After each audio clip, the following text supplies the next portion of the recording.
Good evening. మనము వార్తాపత్రికలు చదివేటప్పుడు దాంట్లో వ్యవసాయానికి సంబంధించిన అంశాలు చదివేటప్పుడు మనకు దాదాపుగా ప్రతిసారి కనిపించే ఒక అంశము మినిమం సపోర్ట్ ప్రైస్. దీన్ని మనం తెలుగులో కనీస మద్దతు ధర. ఈ కనీస మద్దతు ధర అనేది కొన్ని పంటలకు ప్రకటించడం జరుగుతుంది. తద్వారా రైతులకు రక్షణ అనేది కల్పించడం జరుగుతుంది. దయచేసి జ్ఞాపకం పెట్టుకోండి, భారతదేశంలో పండే అన్ని పంటలకు ఇది వర్తించదు. ప్రభుత్వం నిర్ణయించిన కొన్ని పంటలకు మాత్రమే ఇది వర్తిస్తుంది. అయితే ఇటీవల మీరు గమనించి ఉంటారు, ముఖ్యంగా పంజాబ్ హర్యానాలకు చెందిన రైతులు ఢిల్లీ ముట్టడి అని పిలుపు ఇవ్వడం జరిగింది. ఆ రైతుల యొక్క డిమాండ్ ఏమిటి, అలాగే దేశంలో ఉన్న రైతులందరూ కూడా వారిని ఎందుకు సపోర్ట్ చేస్తున్నారు, అలాగే వ్యవసాయానికి సంబంధించిన ఈ ఇంటలెక్చువల్స్ ఎవరైతే ఉన్నారో వారందరూ కూడా రైతులకు సపోర్ట్ చేయడానికి గల కారణం ఏమిటి అంటే రైతుల డిమాండ్ సహేతుకంగా ఉంది. రైతుల డిమాండ్ సహేతుకంగా ఉంది.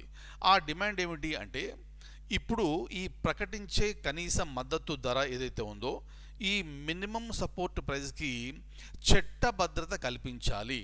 అంటే దానికి సంబంధించి ఒక చట్టాన్ని కనుక రూపొందిస్తే మాకు ఇక్కడ రక్షణగా ఉంటుంది అని చెప్పేసి రైతుల యొక్క డిమాండ్. కానీ ప్రభుత్వం ఒప్పుకోకపోవడం వలన రైతులు ఉద్యమ బాట పట్టారు. కానీ దేశంలో ఉన్న చాలామంది కూడా రైతులకి సపోర్ట్ చేస్తూ రైతుల రక్షణ కోసం ఒక చట్టాన్ని తీసుకురావాలి అనే డిమాండ్ బలంగా వినిపిస్తుంది. కాబట్టి ఏ రకంగా చూసినా కూడా రాబోయే పరీక్షల్లో కనీస మద్దతు ధరకు సంబంధించిన ఒక ప్రశ్న వచ్చే అవకాశం ఉంది. రాబోయే పరీక్ష అనే కాదు, గతంలో కూడా మినిమం సపోర్ట్ ప్రైస్కి సంబంధించి బోలెడన్ని పరీక్షల్లో ప్రశ్నలు అడగడం జరిగింది. క్లియర్? సో ఈ క్లాసులో ఈ సెషన్లో మనం కూడా మినిమం సపోర్ట్ ప్రైస్కి సంబంధించి ఒక ప్రశ్న నేను చూపిస్తాను, ఒకసారి చూడండి. ఆ ప్రశ్న ఏమిటంటే కనీస మద్దతు ధరకు సంబంధించి క్రింది స్టేట్మెంట్లలో ఏది సరైనది? జాగ్రత్తగా చూడండి, 5 స్టేట్మెంట్లు ఉన్నాయి, దీంట్లో 2 స్టేట్మెంట్లు మాత్రమే కరెక్ట్. 5 స్టేట్మెంట్లు ఉన్నాయి, 2 మాత్రమే కరెక్ట్.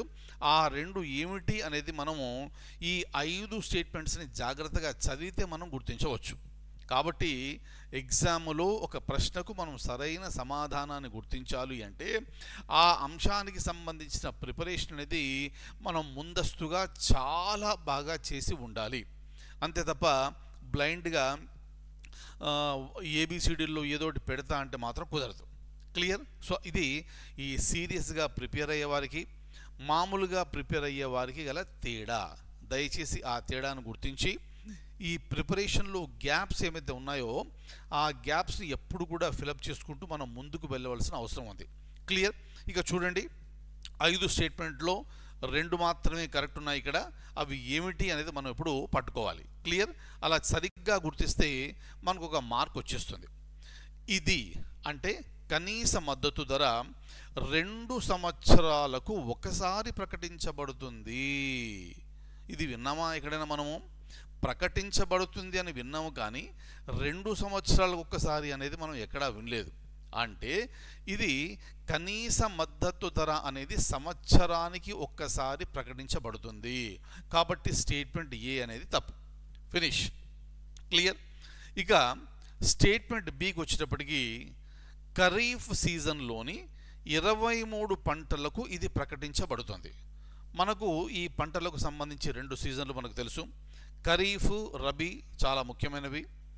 అయితే స్టేట్మెంట్ బిలో ఏమి ఇచ్చాడంటే ఖరీఫ్ సీజన్లోని 23 పంటలకు ఇది ప్రకటించబడుతుంది అన్నాడు. ఇది కాదు, ఖరీఫ్లో పండే పంటలకు రబీలో పండే పంటలకు కూడా కనీస మద్దతు ధర అనేది ప్రకటించబడుతుంది. కాబట్టి స్టేట్మెంట్ బి కూడా తప్పు. అంటే 5లో మొదటి 2 స్టేట్మెంట్లు తప్పు, మిగిలినవి 3. ఆ 3లో 2 మాత్రమే కరెక్ట్. అవి ఏంటో మనం చూద్దాం. సికి వచ్చేటప్పటికి రబీ సీజన్లో 23 పంటలకు ఇది ప్రకటించబడుతుంది. ఇప్పుడే చెప్పుకున్నాం మనము ఖరీఫ్ సీజన్లోని పంటలకు మాత్రమే తప్పు అన్నాము, ఎందుకంటే రబీ సీజన్లో ఉన్న పంటలకు కూడా ఇది వర్తిస్తుంది. కాబట్టి రబీ సీజన్లోని 23 పంటలకు ఇది ప్రకటించబడుతుంది అనే స్టేట్మెంట్ కూడా తప్పు. ఎప్పుడైతే మనకు ఏబిసి తప్పు అని తెలిసాయో, ఎగ్జామినేషన్లో ఇక్కడ కాదు, ఎగ్జామినేషన్లో డిలో ఏముంది ఈలో ఏముంది చదవవలసిన అవసరం లేకుండా డి అండ్ ఈ అనే ఆప్షన్ ఎక్కడ ఉంటే అక్కడికి వెళ్ళిపోయి అక్కడ బబుల్ చేసి ఒక మార్క్ సంపాదించడమే. Very very very very important.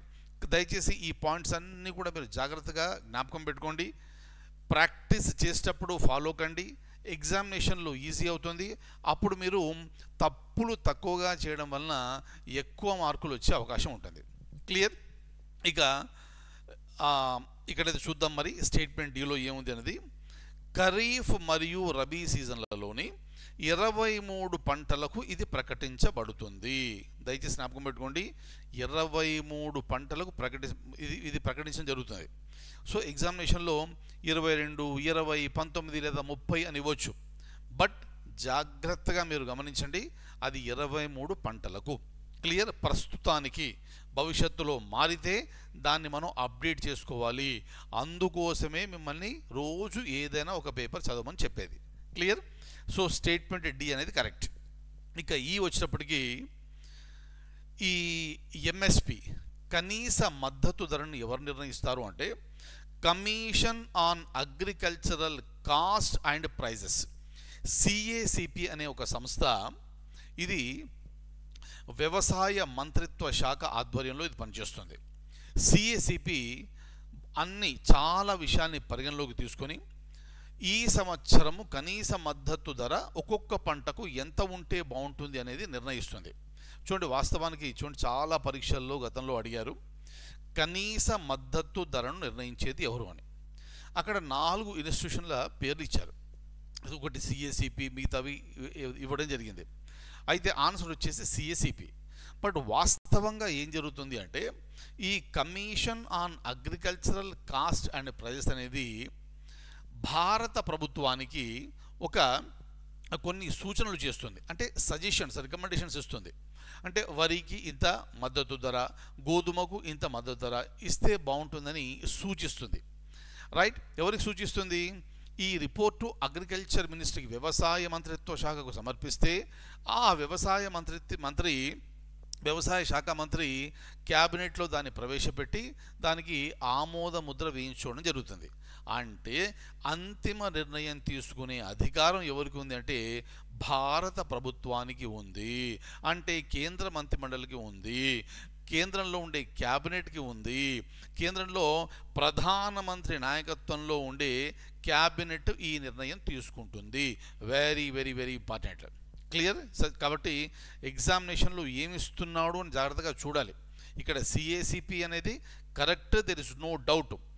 ఒకవేళ ఎగ్జామినేషన్లో కనుక సిఏసిపి నిర్ణయిస్తుందా లేదా సిఏసిపి సూచిస్తుందా అన్నప్పుడు అది సూచనలు ఇవ్వడం జరుగుతుంది.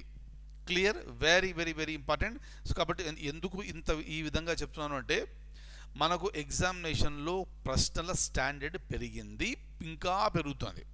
కాబట్టి ఈ చిన్న చిన్న పాయింట్స్ కూడా మిస్ కాకుండా ఎగ్జామినేషన్ పరంగా మీరు ప్రిపేర్ కావాల్సిన అవసరం ఉంది. రైట్? సో ఈ విధంగా చూస్తే మనకు ఆప్షన్ 4 అనేది కరెక్ట్ అని మనం చెప్పుకున్నాం. మరి కరెక్టా కాదా అని చూస్తే ఇది కరెక్ట్గానే మనకి ఇక్కడ ఉంది. క్లియర్? ఈ విధంగా మనం ఎగ్జామినేషన్కి ప్రిపేర్ కావాల్సిన అవసరం ఉంది. క్లియర్? అలాగే ఇప్పుడు మీరు చూస్తున్న వీడియో కింద ఉన్న డిస్క్రిప్షన్లో టెలిగ్రామ్ ఛానల్ లింక్ ఉంది. ఆ టెలిగ్రామ్ ఛానల్ లింక్ ద్వారా దయచేసి నన్ను ఫాలో కండి. మీకు అప్డేట్స్ అనేవి ఎప్పటికప్పుడు అందివ్వడం జరుగుతుంది. అలాగే మన యాప్ కళ్యాణ్ టైమ్స్ యాప్ అనే లింక్ కూడా ఈ క్రింద డిస్క్రిప్షన్లో ఇవ్వడం జరిగింది. దయచేసి యాప్ డౌన్లోడ్ చేసుకోండి. దాని ద్వారా మీకు టీఎస్పిఎస్సికి సంబంధించిన గ్రూప్ 1 అండ్ గ్రూప్ 2, ఏపీపీఎస్సికి సంబంధించిన group 2, Telugu medium, English medium బ్యాచ్లు మీకు ఉన్నాయి. సో ఈ ఎగ్జామ్స్కి ప్రిపేర్ అయ్యేవారు, జాయిన్ అవ్వాలి అనుకున్న వారు దయచేసి యాప్ డౌన్లోడ్ చేసుకోండి. ఆ సంబంధిత కోర్సులో మీరు చక్కగా జాయిన్ అయ్యి ఎగ్జామినేషన్కు బాగా ప్రిపేర్ కావచ్చు. Thank you so much. And I wish you all very very good luck. ఇక మళ్ళీ మనం రేపటి నెక్స్ట్ క్లాస్లో మళ్ళీ మనం కలుద్దాం. Thank you so much.